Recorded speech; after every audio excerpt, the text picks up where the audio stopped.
잠언 7장 6절에서 12절의 말씀입니다. 네, 1절에서 5절의 말씀이 저번주에 다뤘던 말씀과 사실상 내용이 거의 일맥상통하기 때문에 우리가 간단하게 이 부분을 언급만 하고 6절로 바로 넘어가서 말씀을 진행하도록 하겠습니다. 자, 1절에서 5절까지의 배경을 보시면 이렇습니다. 읽어드리면 내 아들아 내 말을 지키며 내 계명을 간직하라. 내 계명을 지켜 살며 내 법을 내 눈동자처럼 지키라. 이것을 내 손가락에 매며 이것을 내 마음판에 새기라. 지혜에게 너는 내 누이라 하며 명철에게 너는 내 친족이라 하라. 그리하면 이것이 너를 지켜서 음녀에게 말로 호리는 이방 여인에게 빠지지 않게 하리라 하고 이렇게 말씀하고 있습니다. 그래서 이전 아버지의 강화 같은 맥락에서 아버지는 아들에게 자신의 가르침과 명령을 지키고 그 아들의 내면에 아버지의 가르침과 명령을 간직하라는 말씀을 하고 있는 거예요. 그렇죠? 그러니까 어찌 보면은 또 다른 어떤 가르침을 시작하는 그 시작 부분이라고 보시면 되겠습니다. 그리고 그 아버지의 명령을 지키는 그 일이 아들이 생명을 얻는 길이다. 그렇기 때문에 그 가르침을 너의 눈동자와 같이 소중하게 여기라 라고 하고 있어요. 눈동자와 같이 소중히 여기라 라고 하고 있습니다. 3절에서는 항시 그 아들이 볼 수 있도록 손가락에 지혜의 가르침을 묻고 마음판에 새기라는 권면이 또 주어지고 있어요. 그래서 이 월트키라는 신학자가 이렇게 또 말합니다. 무엇보다 중요한 것은 이것은 가르침이 인격 속에 깊이 각인된다는 것을 보여주는 비유라는 거예요. 인격 속에 각인되는 것. 가르침이 인격 속에 각인되는 거예요. 그래서 아버지의 계명과 법이 사람의 지배적인 좌 속에서 삶의 방식으로 동화가 되는 거예요. 삶의 방식으로 동화가 되면서 인격은 명령과 가르침을 지킬 수 있게 변화되고 발전되어야 한다라고 이제 이렇게 해설하고 있습니다. 그리고 기독교 신학자들은 이 은유를 가리켜서 중생으로 대체하였다라고 설명합니다. 중생. 그래서 새롭게 됨이라고 하죠. regeneration이라는 단어를 씁니다. 그래서 어찌 보면 우리가 이 부분을 되게 당연하다고 넘어갈 수가 있어요. 당연히 가르침을 듣고 인격적인 변화가 있어야지 라고 생각할 수 있는 이 인격의 변화라는 부분이 사실 우리에게 또 가장 큰 어려움을 주는 부분이기도 합니다. 왜냐하면 우리가 말씀을 들으면서도 우리 자신의 인격이 변하지 않는 현상을 너무 잘 알고 있기 때문이에요. 내 자신의 인격이 잘 변하지 않아요. 그걸 너무 잘 알고 있기 때문에 인격의 변화가 너무 당연하다. 그렇죠? 이거 당연한 얘기다. 누구나 다 하는 얘기지만 실제로는 우리에게 가장 큰 번민을 주는 주제이기도 하다는 얘기죠. 지혜의 가르침을 내 마음판에 새기기를 거부하거나 기껏해야 이 지혜의 가르침과 내 스스로의 명철과 지혜 사이에서 양다리를 걸치는 어떤 그런 모습을 내가 늘 내 자신 안에서 발견하는 거죠. 거부하거나 일부는 받아들이고 일부는 배척하고 양다리를 걸치는 그런 모습이 늘 우리 안에 있는 거예요. 이 상태에서 말씀을 듣지만 거듭나진 않아요. 말씀을 읽지만 거듭나진 않아요. 말씀을 말하지만 인격은 그대로인 모습을 그 어느 누구보다 내 자신에게서 너무나도 깊이 발견하기 때문에 가장 큰 번민을 느끼는 거죠. 신약 성경은 인격적인 변화 그리고 인격적인 덕목들을 가리켜서 우리에게 오셔서 내주하시는 성령 하나님과 연결을 시켜요. 성령 하나님께서 오셔서 우리가 그 성령으로 말미암아 거듭난다고 하고 있고 그리고 사도 바울은 갈라디아서에서 성령의 덕목들, 성령의 열매들을 말하고 있어요. 인격적인 열매들이죠. 그렇죠? 인격적인 열매들이에요. 온유함, 사랑, 오래 참음 이런 것들은 우리가 성령 안에서 성령께서 우리 안에서 맺으시는 우리의 인격을 통하여 맺으시는 열매, 즉 우리의 인격적인 변화라고 볼 수가 있어요. 그리고 예수님께서는 누가복음 11장에서 하늘아버지께서 우리에게 주시는 가장 좋은 선물이 바로 성령이라고 말씀하세요. 가장 좋은 선물이 성령이다. 그래서 이 성령 하나님을 구하고 찾고 두드리라고 말씀하시면서 우리에게 강권적으로 그것을 구하라. 성령 하나님, 하늘아버지께서 너에게 주시는 가장 좋은 그 선물은 성령 하나님이다라는 것을 강조하고 계신 걸 볼 수가 있어요. 하지만 여기서 갭이 발생합니다. 우리와 하나님 사이, 우리와 그리스도 사이에서 갭이 발생해.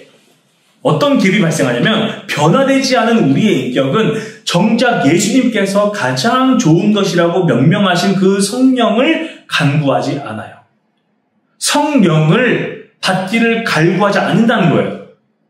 다른 것을 갈구하죠. 예수님의 관점에서 봤을 땐 성령을 우리가 받아야 돼요.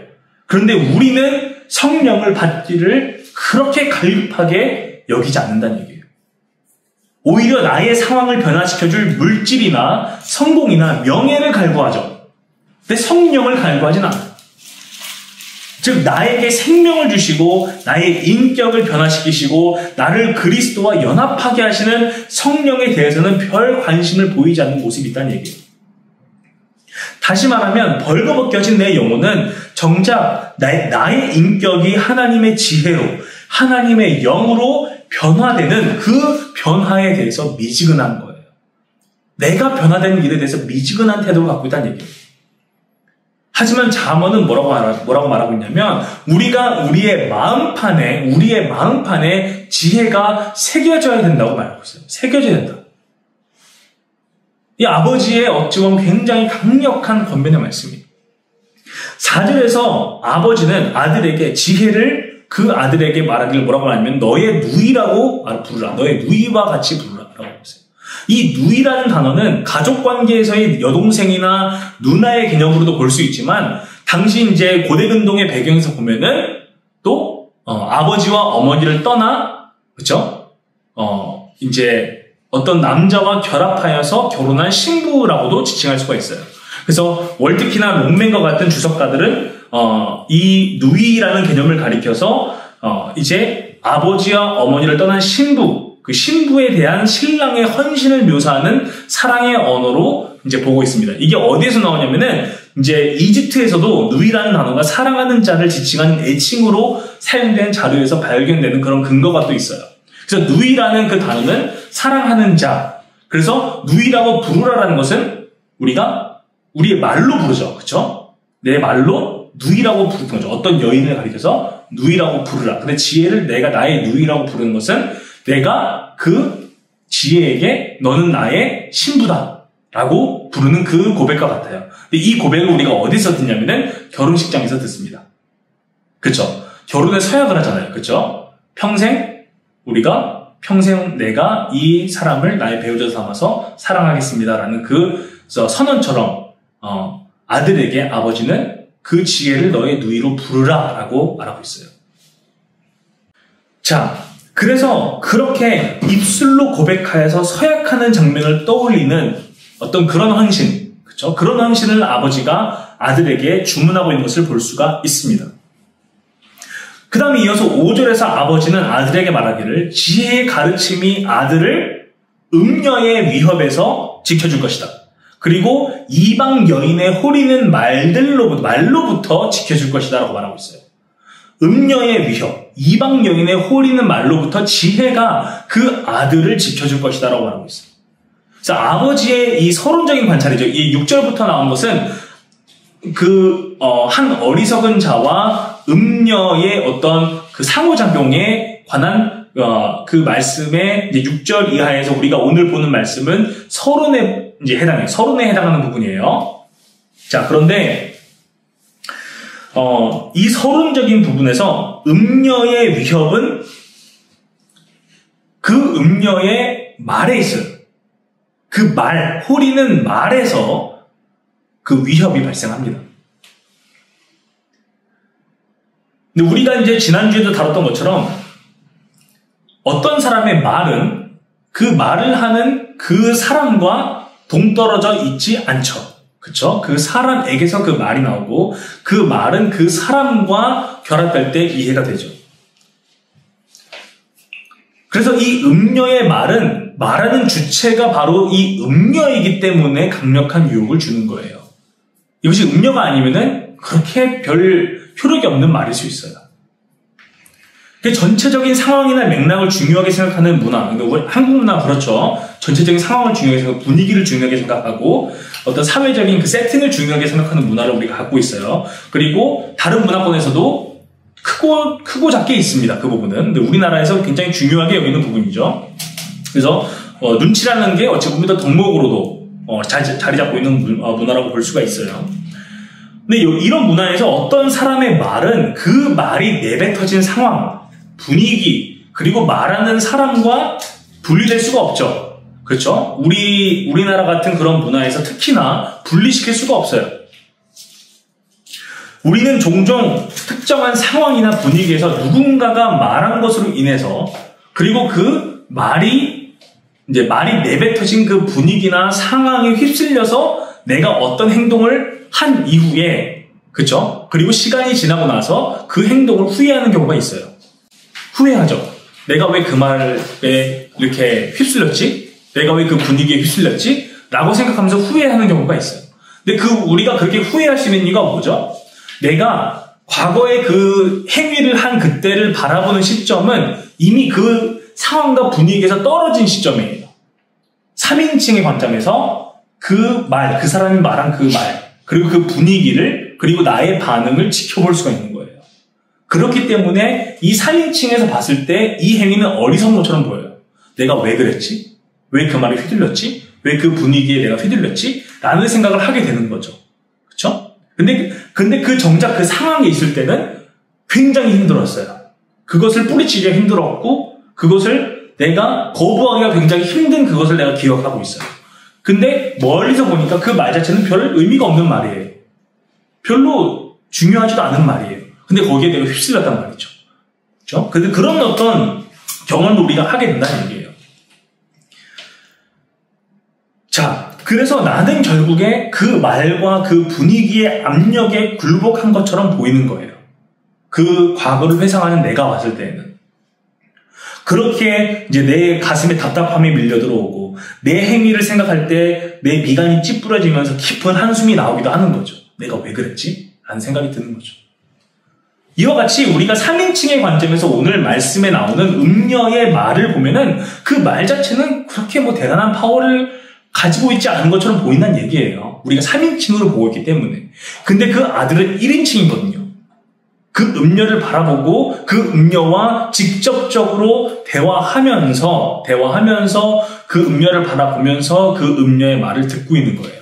그 상황과 그 분위기에서 떨어지지 못한 채 그 음녀의 말을 듣고 있다는 사실을 우리가 기억할 필요가 있다는 얘기예요. 그 자세한 맥락을 우리는 그 다음 오는 구절들에서 살펴볼 수가 있습니다.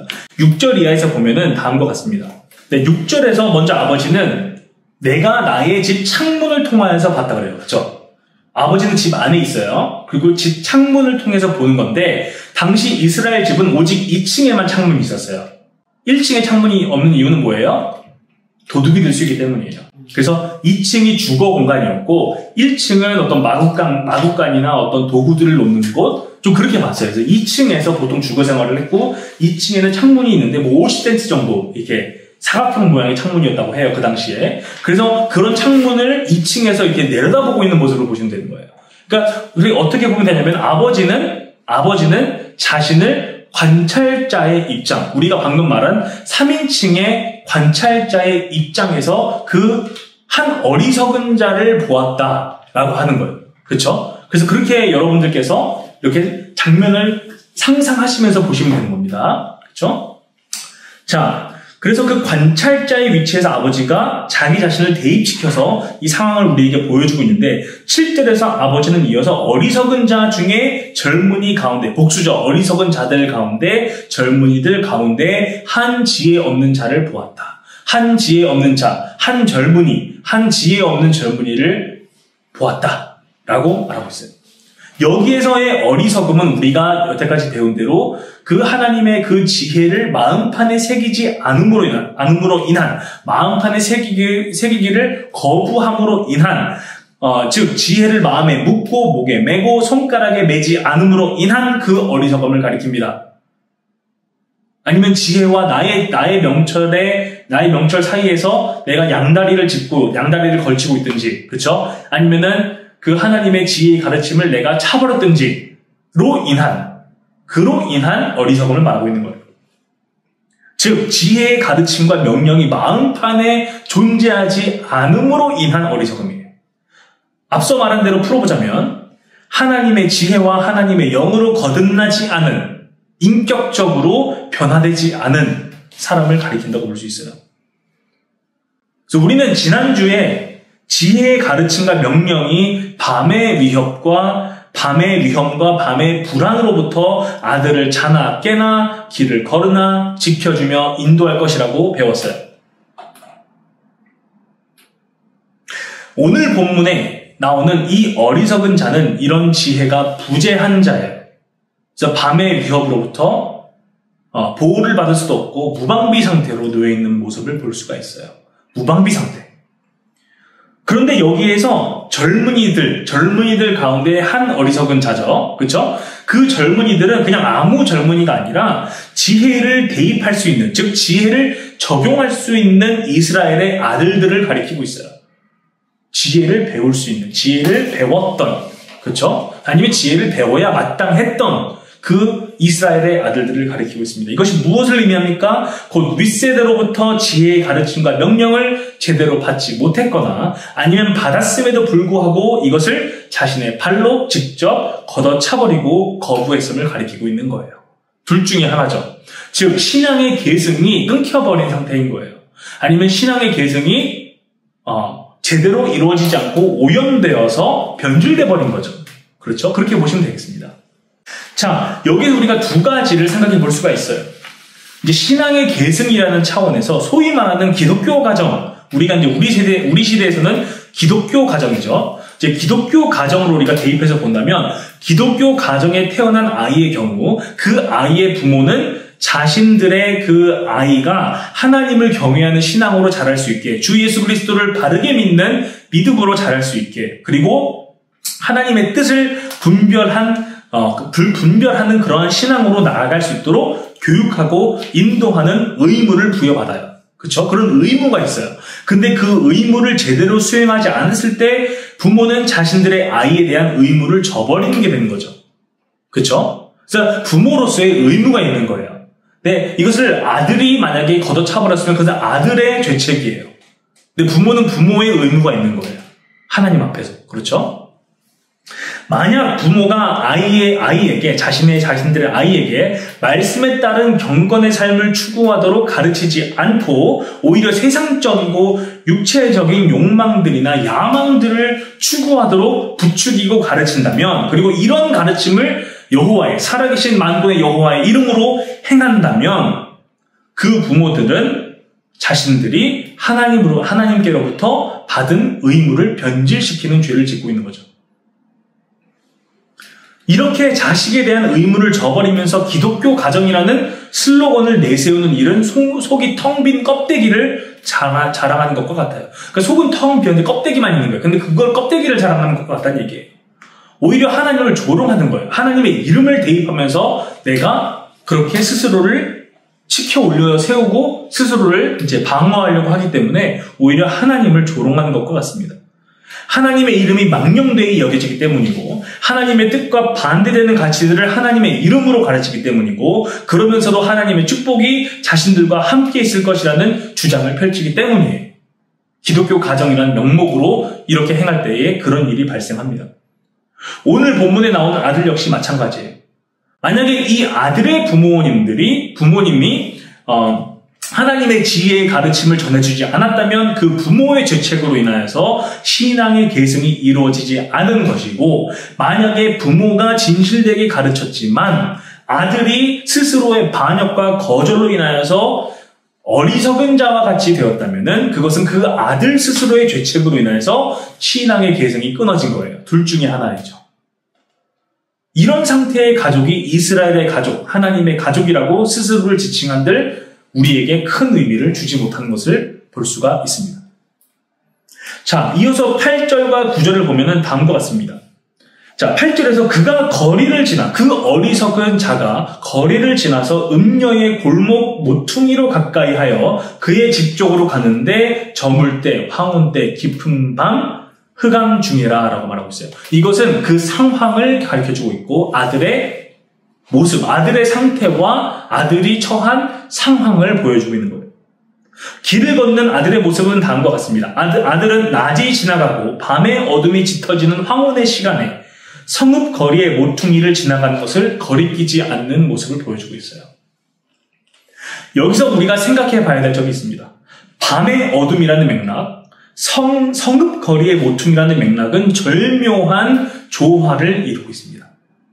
왜냐하면 어두운 밤에 성읍거리의 모퉁이에서 이루어지는 일들의 성격이 대낮에 광장에서 이루어질 수 있는 그런 일들과 상반되는 성격을 갖기 때문이에요. 그렇죠? 그 모퉁이, 흑암 가운데 일어난 일들. 우리가 생각할 수 있는 것은 단적으로 매춘, 그렇죠? 도둑질, 강도질, 그렇죠? 아니면 불법적인 거래, 도박, 그런 것들을 생각할 수가 있어요. 근데 그것이 그 배경이에요. 근데 이 아들이 그곳을 지나가는 것을 별로 거리껴 하지 않아요. 그것을 이렇게 꺼려 해야 되는 것을 생각하지 않고 그냥 지나가는 모습을 볼 수 있어요. 굉장히 익숙한 모습이죠. 롱맨은 이렇게 말합니다. 트레버 롱맨은 이렇게 말하는데, 모퉁이는 수상한 여자들이 남자들을 찾는 곳이다 라고 해요. 시간 역시 어두워지기 시작했다는 점에서 부적절한 행동이 일어날 것을 암시하고 있다라고 하는데, 또 동시에 롱맨이 이 남자가 적극적으로 어떤 부적절한 관계를 찾고 있다고 보기에는 조금 어렵다. 해석적으로 그건 좀 어렵다라고 보고 있어요. 여기서는 음녀가 꿰는 자로 나오고 있죠. 그쵸? 근데 이 아들에게서 우리가 볼 수 있는 건 뭐예요? 부주의함이죠. 부주의함. 전혀 거기에 대해서 주의를 기울이지 않는 모습이에요. 자, 그래서 우리 시대로 따지면 밤의 어떤 유흥가를 생각해 볼 수 있어요. 유흥가. 아니면은 은폐된 어두운 공간들을 생각해 볼 수 있어요. 그 모퉁이라는 곳을 생각하면서 은폐된 어두운 공간이나 유흥가를 생각해 볼 수가 있어요. 또 가장 가까이 있는 것들로, 우리에게 가장 가까이 있는 것들로는 미디어를 통하여서 우리가 클릭 한 번으로 접속할 수 있는 다양한 사이트들도 생각해 볼 수가 있어요. 밤에 성읍거리의 모퉁이라는 그 이미지와 우리가 클릭 한 번으로 들어갈 수 있는 그런 많은 사이트들도 많은 사이트들이 충분히 서로 대입될 수 있다는 얘기죠. 그 사이트들에서 등장하는 여러 자극적인 이미지들, 영상들, 그런 것들을 생각해 볼 수 있어요. 얼마든지 우리가 클릭 한 번으로 볼 수 있는 것들이죠. 또한 익명으로 아무도 모르게 가벼운 타이핑으로 얼마든지 하나님과 사람에게 죄를 지을 수 있는 그런 가상의 공간도 생각해 볼 수 있습니다. 이 모든 공간이 어두운 가운데 있는 성읍거리의 모퉁이와 상응하는 이미지를 우리에게 보여주고 있어요.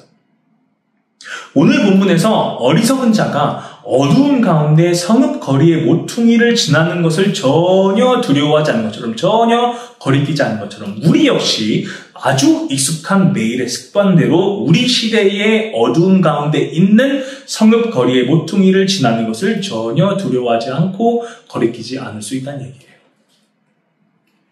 심지어 이 아들은 거리의 모퉁이를 지나가는 일을 위험한 일이라고 생각조차 하지 않아요. 우리도 마찬가지로 우리 시대의 거리의 모퉁이를 지나는 일을 크게 신경 써야 하거나 위험한 일로 생각조차 하지 않을 수 있어요. 왜냐하면 우리의 일상의 일부가 되어버렸기 때문이에요. 제 개인적인 얘기를 말씀을 드리자면, 제가 네덜란드에 처음 갔을 때, 암스테르담 처음 갔을 때, 이제 렌트비를 아껴야 되잖아요. 암스테르담 비싸거든요. 엄청 비싸요. 그 센터로 가면은 1000유로네, 1000유로. 1000유로면은 우리나라 돈 한 140만 원. 월세가 140이에요. 네. 그것도 이제 그 방 하나. 엄청 비싸요. 그래서 외곽으로 가야 돼요. 외곽으로 가서 자전거를 이제 타고 학교에 가야 되는데, 거기가 되게 좀 슬럼가였어요. 저 몰랐어요, 그 당시에. 슬럼가였고, 가면은 집 건물 앞에 가면은, 이제 막 철사 체인 같은 거 이렇게 메고, 대마 흡연하는 사람들을 그냥 매일 볼 수 있어요. 매일 매시간 볼 수 있어요. 대마 흡연하고 있고, 그 마약 거래하는 사람들. 거기 엄청 많아요. 그 알버타인이라는 슈퍼가 있거든요. 되게 큰. 거기에서 막 폭행 사건이 일어나고, 경찰도 오고 막 이런 곳이었어요. 근데 이제 400유로거든요. 거기는 1000유로가 400유로 차이를 생각해 보세요. 그런데 거기 7개월 살았어요. 처음에 갔을 땐 좀 제가 좀 이렇게 저도 좀 어깨에 막 힘주고 다녀야 되거든요. 왜냐면은 만만하게 보면 안 되니까. 그죠? 도둑질 당할 수 있으니까. 그랬는데 저도 빡센 사람이라고 이게 되게 좀 해야 되는 게 있었어요. 그랬는데 한 2개월, 3개월 지나니까 되게 그냥 자연스러워진 거예요. 대만 냄새 나도 그냥 자연스럽고. 그쵸? 누가 어디에서 막 주머니에 뭐 꺼내서 주고 막 이렇게 봐도 자연스럽고. 그리고 지하철도 그 사람들은 그 표를 찍고 안 내립니다. 점프를 해서 내려요. 점프를 해서 이렇게. 점프를 떠가지고, 무임승차를 해요. 그래도 그냥 자연스럽고. 근데 이게 익숙해지는 거예요. 그 환경에. 그냥 익숙해지는 거예요. 그러니까 누가 와서 막 언쟁이 안 하고, 막 멱살을 잡아도, 누가 막 멱살 잡고 막 그래도 그냥 지나가는 거. 그냥 있는 일처럼. 근데 그런 것처럼 우리가 얼마든지 우리 시대의 그 어두운 가운데 있는 성읍거리의 모퉁이, 그 모퉁이를 지나가는 일을 전혀 대수롭지 않은 일로 여길 수 있는 거예요. 그냥 우리에게 너무 익숙해진 일상이기 때문에. 그렇죠? 얼마든지 그럴 수 있는 거예요. 어찌 보면 이상한 일이에요. 우리가 좀 생각해 볼 필요가 있어요. 이상한 일이에요. 왜 이상하냐면은 만약에 내가 오고 가는 길에 살모사들이 가득해요. 살모사들이 막 가득해요. 그러면은 그 오고 가는 길을 선택하고 싶겠어요? 피하고 싶죠. 다른 길 찾고 싶죠. 심지어 그 거리가 2배 걸리더라도 돌아가고 싶죠. 그쵸? 아니면은 막 그 다리 같은 데다가 이렇게 조치를 취하고 걷겠죠. 조심하면서. 그게 정상이에요. 근데 우리는 우리 삶 가운데 정작 미디어에서 그리고 다른 맥락에서 그런 조심성을 보이지 않는다는 얘기예요. 그러니까 독사들이 있는 길을 무심코 지나가는 길은 누구에게나 가능해요? 벌꿀오소리에게나 가능하죠.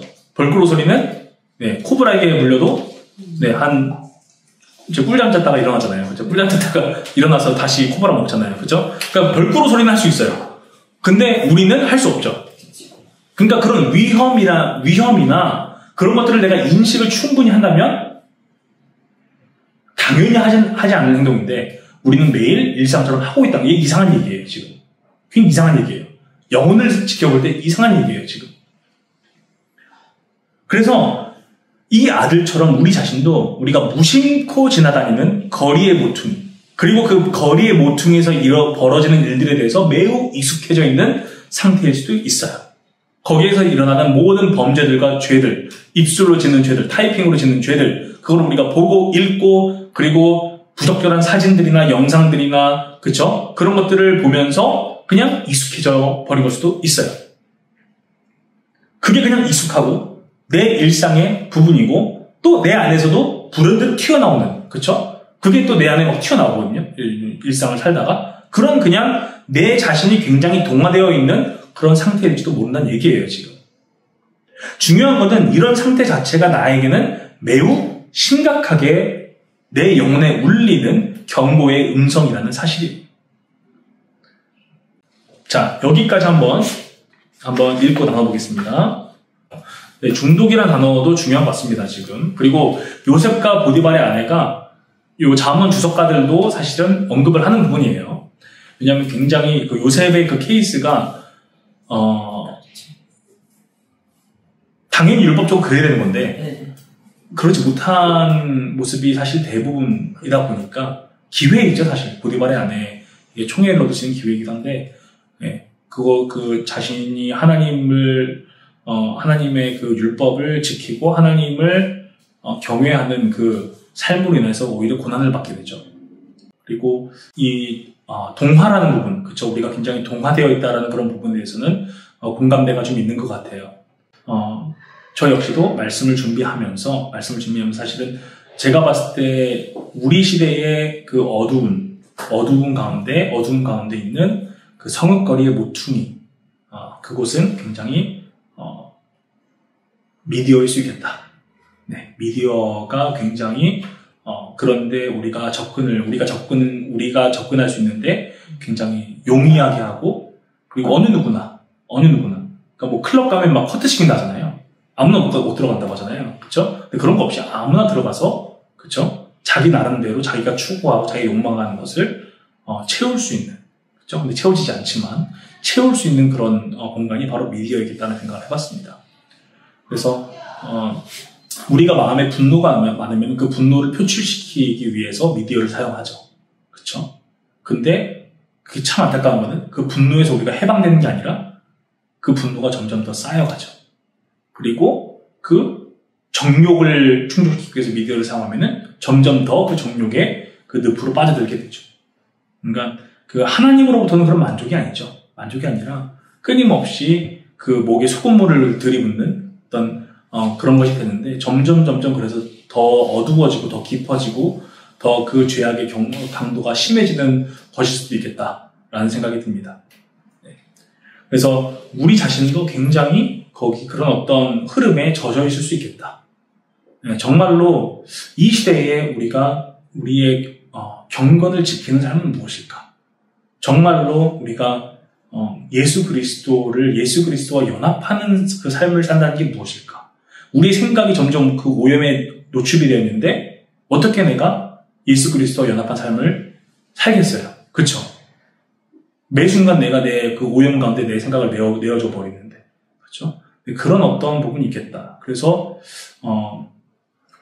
여러 조치들이 필요한 것 같아요. 저는 금식도 필요하다 보고, 금식하고 기도하는 것, 미디어 금식, 실제로 우리가 금식하면서 마음을 겸허하게 한 것도 필요하고, 미디어를 금식하고 그 시간에 말씀을 내 앞에 두는 것, 그렇죠? 그래서 여러 어떤 그런 장치들이 필요하겠다라는 생각도 해봤습니다. 자, 넘어가겠습니다. 10절부터 12절 말씀.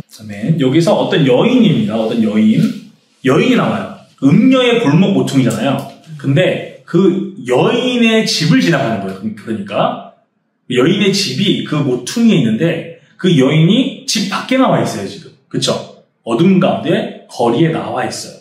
근데 그 여인이 그 뒤에 이제 나오면은, 그 뒤에 그 말씀에서 나오지만, 이 여인은 어떤 부자 상인의 아내로 나와요.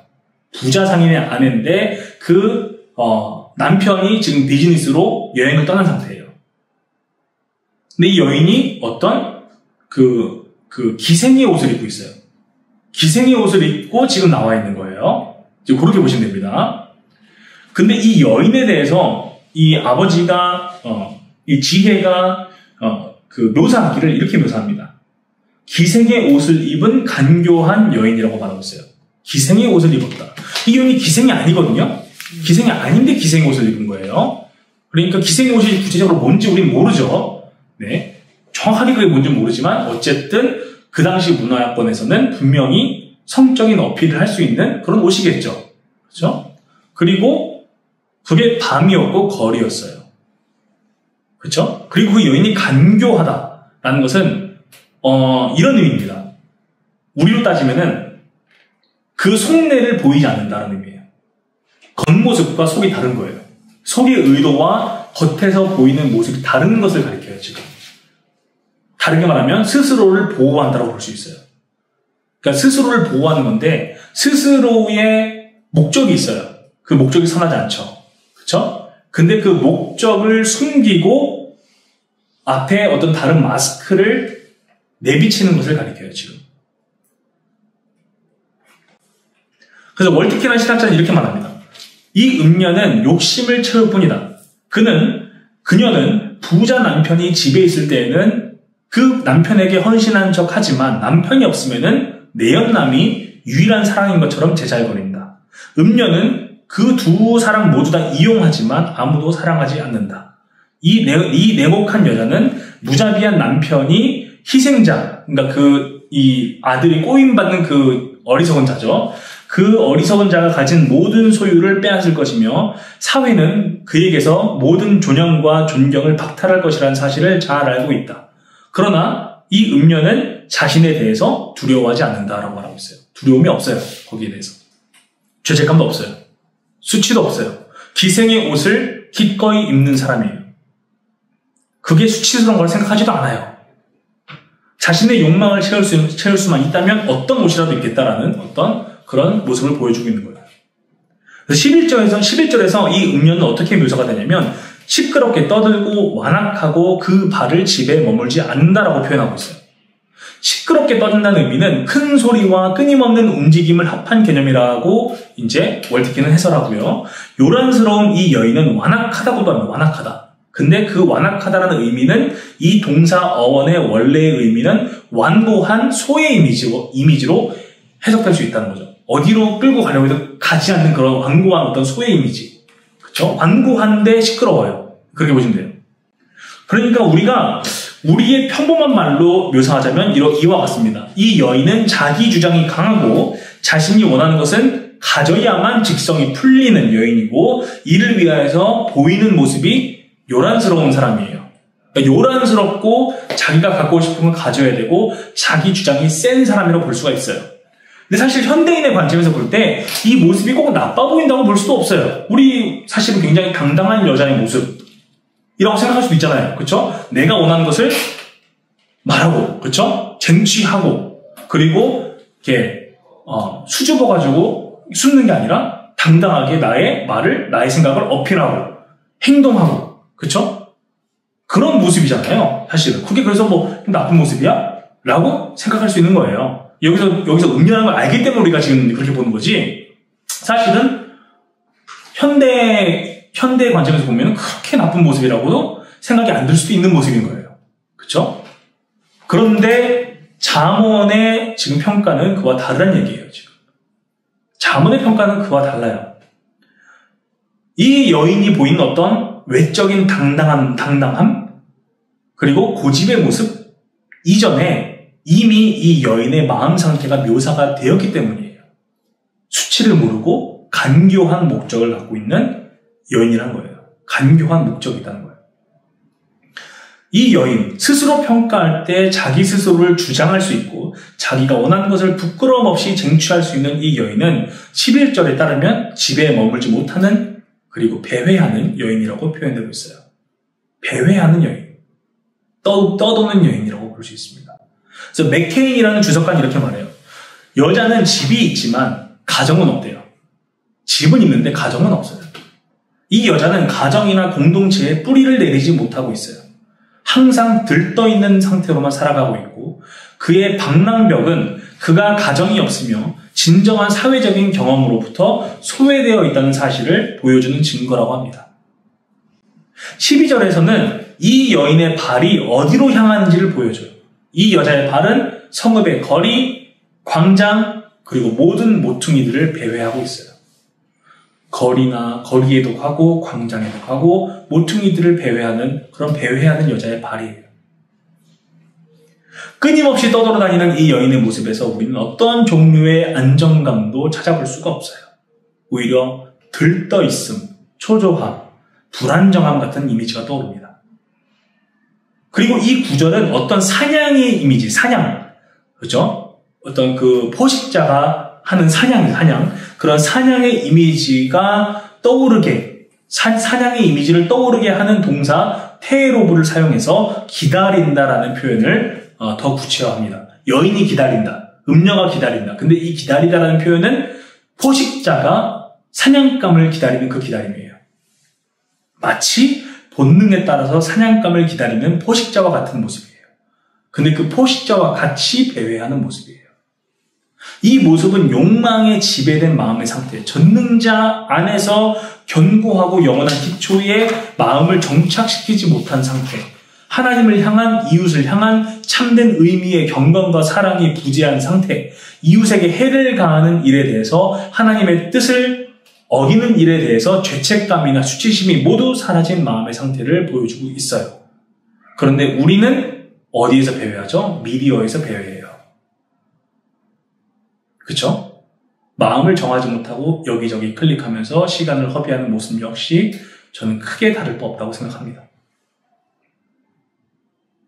여러 매체들을 통해서 우리는 이렇게 욕망의 지배되어서 배회하는 모습을 보이는 사람들을 본 적이 있어요. 어떤 사람들은 성욕에 지배돼서, 그쵸? 포식자와 같이, 그 욕구를 풀 대상들을 찾아다니며, 심지어 끔찍한 범죄까지 저지른 사람들을 우리가 미디어에서 또 본 적이 있습니다. 뉴스에서 본 적이 있어요. 그리고 어떤 사람들은 약물이 주는 쾌락에 빠져서 배회하는 모습. 그쵸? 그것을 찾아다니며 배회하는 모습. 어떤 사람들은, 물론 소수이지만, 살인, 그쵸? 연쇄살인이라는 그런 어떤 살인이 주는 어떤 그런 쾌감에 중독되어서, 그쵸? 끊임없이 희생자를 찾아다니는 그런 모습을 우리가 많은 매체들을 통해서 볼 수가 있었어요. 근데 이런 극단적인 사례를 보면서, 나는 그렇진 않아 라고 생각하는 것은 큰 의미가 없다는 얘기예요. 만약에 나 자신에 대하여서 긍정적인 기분을 주는 일, 내가 인정받고 내가 긍정되고 내 기분이 좋아지는 일이면서도 동시에 내 이웃을 짓밟거나 내 이웃을 내 뜻대로 조종하거나 내 이웃의 마땅한 권리를 강탈하거나 내 이웃에게 해를 입히거나 내 이웃의 소유를 빼앗거나 혹은 내 이웃을 하찮은 벌레나 짐승과 같은 존재로 전락시키거나 내 이웃을 존재 가치가 없는 쓰레기로 만드는 일은 앞서 말한 극단적인 예시 못지않게 잔혹한 죄예요. 잔혹한 죄예요. 그런 행위가 법적인 테두리 안에서 용납이 된다고 해서 그것이 전능자 앞에서 무죄가 되지 않습니다. 그래서 오늘 우리는 이 본문 구절의 여인을 보고 저 나쁜 사람이라고 손가락질할지도 몰라요. 그런데 우리가 우리 자신, 내 자신의 영혼을 살펴보면 그런 말을 하는 것이 과연 그렇게 쉬울까 하는 생각이 들 수 있다는 얘기예요. 나는 배회하지 않는가? 나는 여기저기 유리하면서 다니지 않는가? 나는 정말로 하나님의 말씀과 하나님의 영에 정착하여서 살고 있는가? 라는 질문을 해볼 수 있다는 얘기예요. 분명 오늘 아버지의 권면은 이와 같은 음녀의 위험으로부터 피하라는 데 초점이 맞춰져 있어요. 하지만 우리는 어떻게 이런 위험을 알아챌 수 있을까요? 지난 설교에서도 우리가 들었듯이 우리 중 어느 누구도 가치 없는 것을 사지 않아요. 그렇죠? 가치 없는 것을 사는 사람은 없어요. 저번에도 제가 말씀을 드렸지만 누군가가 한 주에 100원짜리 주식을 갖다가 10만 원에 사라고 하면은 아무도 사지 않을 거예요. 그렇죠? 10만 원짜리를 100원 사람 사겠죠. 근데 100원짜리를 10만 원에 사라고 하면은 아무도 사지 않을 거예요. 그래서 매도 창에는 걸려 있지만 거래는 이루어지지 않겠죠. 그렇죠? 그렇게 볼 수 있겠죠. 그런 것처럼 내 영혼이 정말로 하나님의 지혜를 가치 없게 여긴다면 나는 죽었다 깨어나도 하나님의 지혜를 내 마음판에 새기지 않아요. 지혜의 가치를 깨닫는 지름길은 하나님으로부터 떨어져 있는 나 자신의 지독한 무지함, 내 마음의 완악함, 그리고 죄악으로 끊임없이 향하는 이 끈덕진 죄성을 시인하는 길이에요. 우리 중 어느 누구도 밑에 아무것도 없는 절벽에서 떨어졌을 때 하늘로부터 내려오는 밧줄을 거부하는 사람은 없어요. 오늘 본문의 어리석은 자와 같이 내 마음이 주님을 떠나 있다면 우리의 모습은 이 아들의 모습과 같을 거예요. 어리석은 자의 모습과 같을 거예요. 무방비한, 부주의한, 또 보다 역설적으로 말씀을 드리자면 오늘 본문에 나오는 음녀의 모습과도 비슷할 겁니다. 심지어 음녀의 모습과도 비슷할 수 있어요. 그 모습은 바로 마음의 불안 가운데 배회하는 모습, 이곳에 저곳에 기웃거리는 모습, 하나님의 말씀에 견고하게 정착하지 못하는 모습, 오히려 욕망에 의해서 마음이 잠식되어 버려서 그 욕망의 허기짐을 채우기 위해서 배회하는 그 모습이에요. 마음 상태가 이런데 어떻게 주님의 말씀을 따라서 누가복음 11장 말씀을 따라서 성령을 갈구하겠어요? 성령을 갈구하겠어요? 인격적인 변화를 갈구하겠어요? 내 마음이 이런데 내 마음이 이미 세상적인 것들로 가득 차 있고 그 상태로 배회하는데 그리고 그렇게 산 지 이미 오래인데 그래서 거기에 익숙해져 버렸는데 어떻게 그렇게 했냐는 거죠. 결국 나의 영혼을 비추시는 성령의 빛, 그 성령의 빛, 지금 이 순간 나의 영혼을 비추시는 그 성령의 빛을 따라서 나의 진정한 영적인 상태를 거울을 통해 보듯이 볼 때 해결점이 있을 거예요. 성령 안에서 직시한다는 말은 또한 성령께서 죄에 대해서 취하시는 태도에 부합하게 나의 태도 또한 변화되는 것을 가리켜요. 성령께서 죄를 미워하시죠. 그런 것처럼 내 마음도 그 죄를 미워하는 그 상태를 가리켜요. 성령께서 미워하시는 죄를 내가 부정하지 않는데 내가 성령 충만할 수는 없어요. 성령께서 기뻐하시는 것들을 나도 기뻐하는 그 상태를 가리켜요. 이것을 가리켜서 성령에 의한 나의 인격적인 변화라고 부를 수 있어요. 그리고 나의 마음판에 하나님의 지혜가 새겨지는 일과 같다고도 볼 수가 있습니다. 내 마음판에 하나님의 지혜가 새겨지는 것이죠. 결국 오늘 본문의 어리석은 자는 그 마음의 지혜가 부재하여 음녀의 사냥감이 되는 모습을 보여주고 있습니다. 나는 어떻습니까? 오늘 말씀은 나에게 무엇을 말하고 있습니까? 네, 마무리하겠습니다. 기도하겠습니다.